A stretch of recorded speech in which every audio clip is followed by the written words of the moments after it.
Hello everyone. Welcome back to Knowledge Base, your trusted channel for learning programming concepts with ease and clarity. In today's video, we'll dive deep into one of the most essential topics in Java: strings. Whether you're a beginner or brushing up your concepts, this video will help you understand how strings work in Java, how to use them effectively, and some useful tips and tricks. So let's get started. If you're new here, don't forget to hit the subscribe button and click the bell icon to stay updated on all my programming tutorials. In Java, a string is a sequence of characters. It's not a primitive data type. It's actually an object of the string class in Java.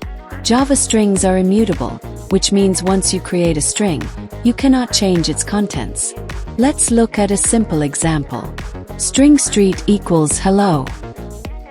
Here str is a string object storing the value hello. There are two ways to create strings in Java. 1. Using string literals. String s1 equals welcome. 2. Using the new keyword. String s2 equals new string, welcome. The first method uses the string pool, while the second method creates a new object in the heap memory. Let's understand how memory works with strings. When we use string literals, Java stores them in a special memory area called the string pool. If two string literals have the same value, they refer to the same memory location. But if we use new string, a new object is always created in the heap, even if the content is the same. This makes Java's string handling memory efficient. Let's now explore some of the most useful methods provided by the string class. Length returns the number of characters. Char at index returns the character at a specific index. Substring extracts a part of the string to lowercase and to uppercase. Change the case. Trim removes leading and trailing spaces. Replace replaces characters. Equals and equals ignore case, used for string comparison. Let's try out some examples. These methods make string manipulation extremely easy in Java.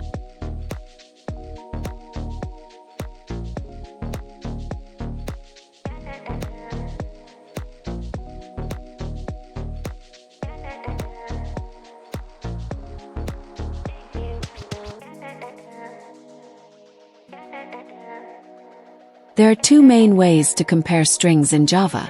String s1 equals hello. String s2 equals hello.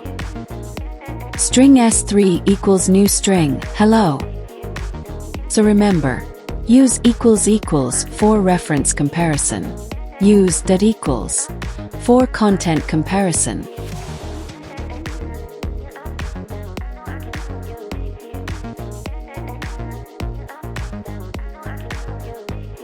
You can combine strings using either the plus operator or the concat method.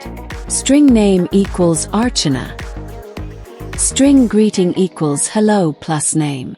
String message equals java.concat. Programming. Both work well, but plus is more commonly used in Java. Since strings are immutable, Java also provides StringBuffer and StringBuilder classes for mutable strings. StringBuffer is thread-safe and synchronized. StringBuilder is faster but not synchronized.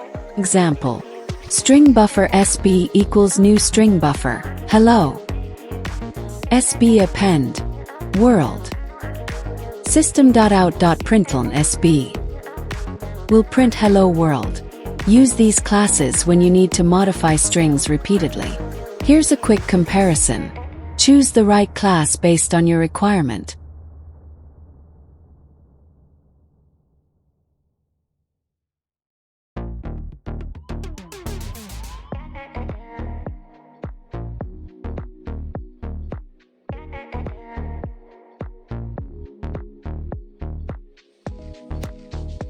Let's look at some popular programs.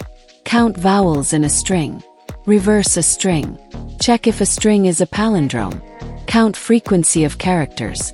Example: palindrome check.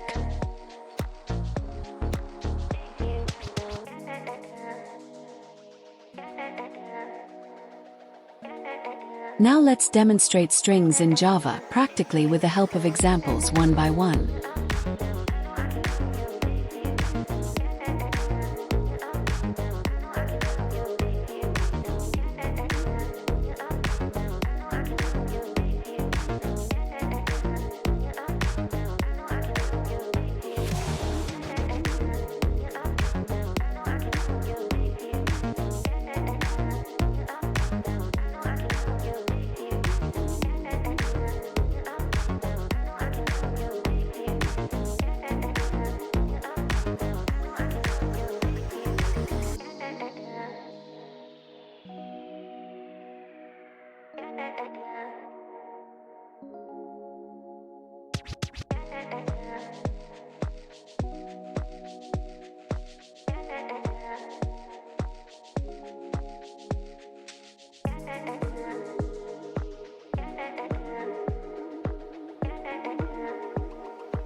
To summarize, strings are powerful and widely used in Java.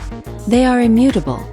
For mutable strings, use StringBuffer or StringBuilder. Java provides a rich set of string manipulation methods. Practice is key. Try out various string programs to strengthen your logic. If you found this video helpful, do give it a thumbs up and share it with your friends. And don't forget to subscribe to Knowledge Base for more programming tutorials and concept videos. Drop your questions or suggestions in the comments below.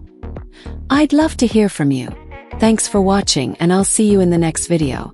Happy coding! Subscribe to our channel to increase your knowledge with the Knowledge Base. Thank you.